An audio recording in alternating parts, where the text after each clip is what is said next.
Hello everybody and welcome back to Let's Play Shadowrun with Senstaku Units. I'm Senstaku. I'm Units. And we're back to Shadowrun. I'm feeling better and Units is the same. So, when last we left Shadowrun, we had just settled in to our life as runners in the Union. Yep. I believe that was, we had just settled in. We need to go, speak with I think, Coyote. Did we buy? No, we need to go buy gear downstairs and speak with Coyote. Yep. Goes and plays some notes on the piano. And we've already spoken with Coyote. We need to rest, but we can also buy gear. So all of the vendors from upstairs are down here now, along with more, and everyone's favorite elf, Algernon. You guys met Algernon in the first Shadowrun campaign. Yeah. Yep. Past the bar, the edges of the safe house become somewhat indistinct due to the magical haze surrounding a particular elf. The man seems only half of this realm, his mind wandering the far horizons of the astral plane, while his body peddles his otherworldly wares. The least elf-looking elf. Good evening, young elf, and welcome to this humble home that we call the Union. I am Algernon Halfdream. To ease your way through the sixth world, I offer you the best in magical foci, spells, and fetishes for the conjuring of spirits. Let's see what you have. Alright. What do you have? What do you have? What do you have? What do you have? Well, he's got spells. Turns out. Got spells. Lots of things we can't cast. And focuses. Spells and focuses.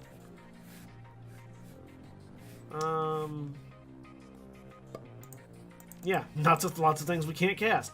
Yep. So we're not gonna worry about it. Don't worry about it, Algernon. We're good. There's our armor guy, Eric. Hey, Eric.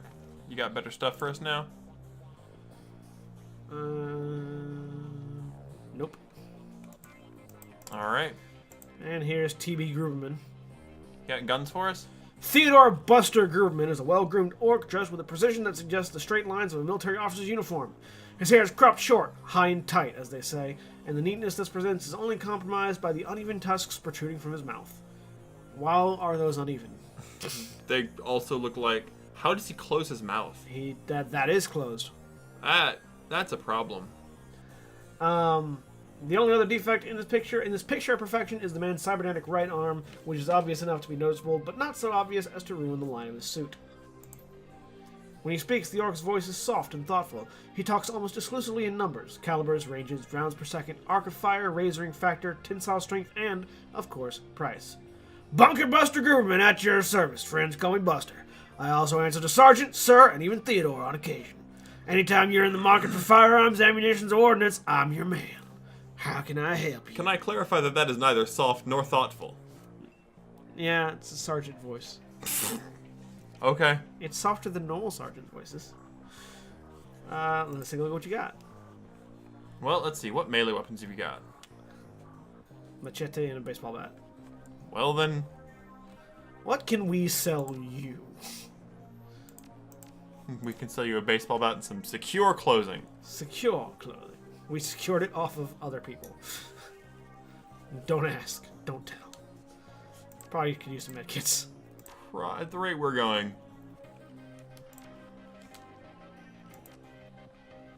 Whoop, I didn't mean to clear all. Whoop. Machete. Pistol. Confirm. Nothing right now, thanks. Alright. Do you have any karma? We do have some We've karma. got lots of karma. Maybe let's spend some karma so we can get some spells. Maybe? I don't know. We could up our conjuring? Or our chi casting. If we want to be able to punch people in the face. We seem like a very unfocused build. That's alright. Unfocused is fine. Sure.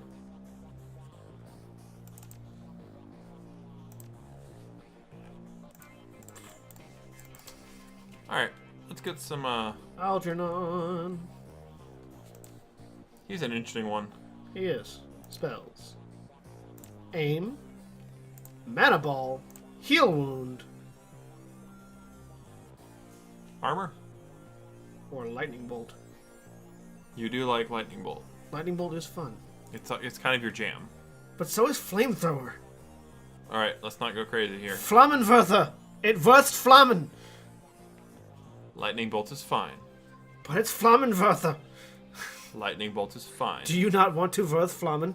Not particularly. Why do you not want to wirth Flammen? Armor is probably necessary. Yeah. This is weaken armor, actually. Just buy all the spells.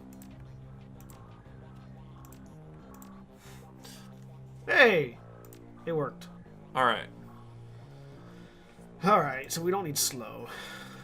No. We don't need slow. That's not what we want to do. Aim is good. Mana Ball is an area of effect spell. Ignores normal armor. Yep.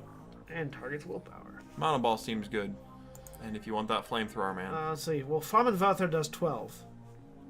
Lightning Bolt does 10. But Lightning Bolt reduces AP. Yeah, lightning bolt. It's like slow, except it also makes them dead. It's like slow plus dead. Yes. Confirm.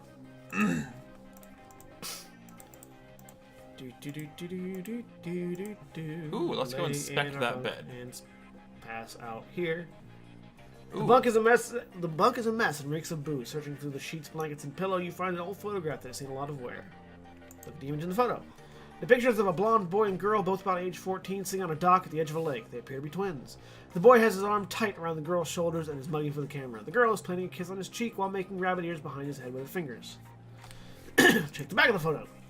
Written in a woman's hand are the words Sam and Jessica, Lake Sammamish State Park, Summer 2040. Alright. Pocket the photo. Sam has a sister.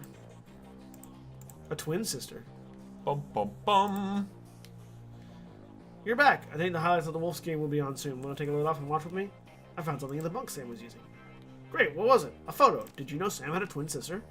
Yeah, I did. Well, what use are you? He mentioned her once or twice. It didn't sound like they got along well. He was rambling on about her last time I saw him. By that point, he was completely gone. I really couldn't follow what he was saying, but he sounded miserable. This would have been information you should have told me earlier. Your comm chips and screen shows John Dresden, the coroner from Organ Grinders.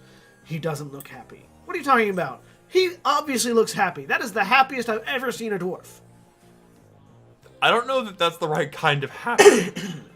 Maniacal? A little bit. To be fair, that's how dwarves are typically happy in Shadowrun. Dresden, you old sawbones. Good to hear from you. Hey, Senstaku, I gotta talk fast. Looks like the Ripper got another one. The victim worked at the NTSB investigation facility down on the docks. You there now? Yeah, but you better get here quick before McCluskey arrives. The image on your PDA dissolves and the call ends. Another murder where? The docks. Gotta go. Okay, listen, I want to help. You dragged me out of the Royale before something bad happened. Worse than getting my arm torn off. And Sam was my friend. Get out of the docks and I'll see if I can track down Sam's sister Jessica. She might be able to help us. That sounds like helpful. See you when I get back. Way to actually be helpful now. Yay! It's time to go verth some Flammen. You and your Flammenversen. Although we don't have the flamethrower, we have lightning bolt instead. Yes. What's the German word for lightning bolt? I don't actually know. It's not something that came up when I was learning German. Well, what's the German word for lightning? That would be a prerequisite, yes. That was also not something that came up. What's the German word for storm? You seem to be misunderstanding. I don't know German weather. Well, you never learned German small talk. Not particularly. Like, I figured that'd be the first thing you'd learn when learning a new language. How's the weather? What? Stormy. How's the weather? Look behind you. Small talk is a very American thing. It's a very European thing. Small talk, in the sense that you're thinking of, is a very American thing. The sort of walking up to people and being like, "Hi, I'm going to start a conversation with you," and even though I don't know you at all. No, that started over tea. Like when you had people that you didn't know for tea, and didn't have anything in common to talk about, you would do small talk. You'd talk about the weather. Like that's a safe topic that you can talk to somebody. Hey, look, about. they have a speech bubble. They must be important. It's a streetwalker. Hey, you looking for a good time? I should go. Or, know anything about the NTSB? What does that stand for? Yeah, the bums around here have been stealing old crap from that place for years. Not worth my time. National Trade and Secrets Bureau. You just made that up. I did indeed. But good job on arbitrarily acronyming. Halt! Lone Star Guard. The guard looks bored. He toys with his gun absentmindedly like he might shoot something on a whim just to watch it die. I love the descriptions in this game. You know? Hey, you're about to trespass on corporate property. You looking to get dusted, street scum? Yes, I am, actually. What do you mean by dusted? I'm the new maintenance guy. This is my first day. Sure you are. And I'm Lofweir, the king of dragons. Beat it. Oh, wow. We don't want to mess with the dragon. Lofweir is not the king of dragons. He's a bureaucrat. Let's go talk to him again. And tell him we should be allowed in. Repeatedly. Until he gets annoyed enough to shoot at us, and then it's self-defense. I have a better idea. Not me. A friend of mine. I need you to have some fun with the guard by the fence around the corner. 20 buys you a 5-minute distraction. Then I gotta get back to work and earn some real Nuyen. Wow. that is sassy. I mean, hey. We offered her 20 bucks. Hey, that's mine. Who raised your bag of wolves? That damn ladder's rightfully mine. I'm not taking it far. I just need a little boost over the fence. Oh, you're bringing in the NTSB warehouse too? If you see any of them airplane blankets or pillows, snag me one. Well, thank you for letting us use your ladder.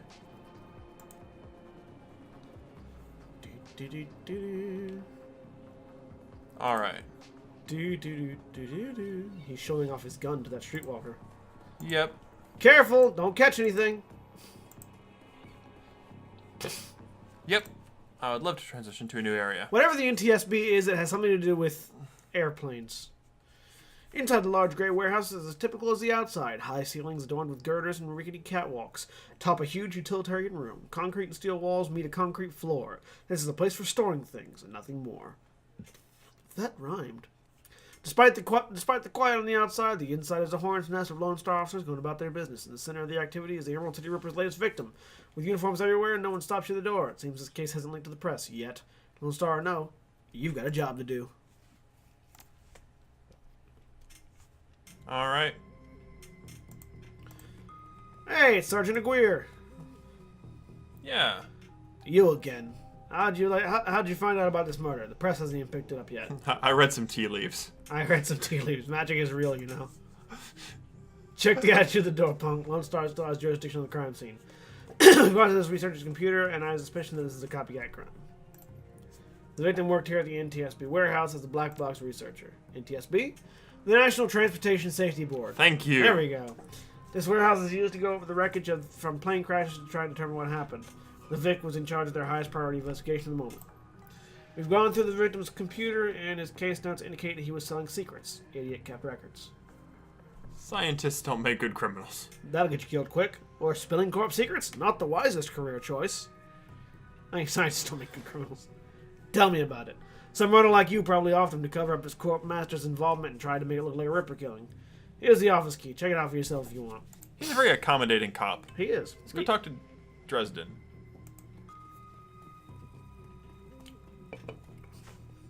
Let's see if Dresden thinks it's a copycat killing.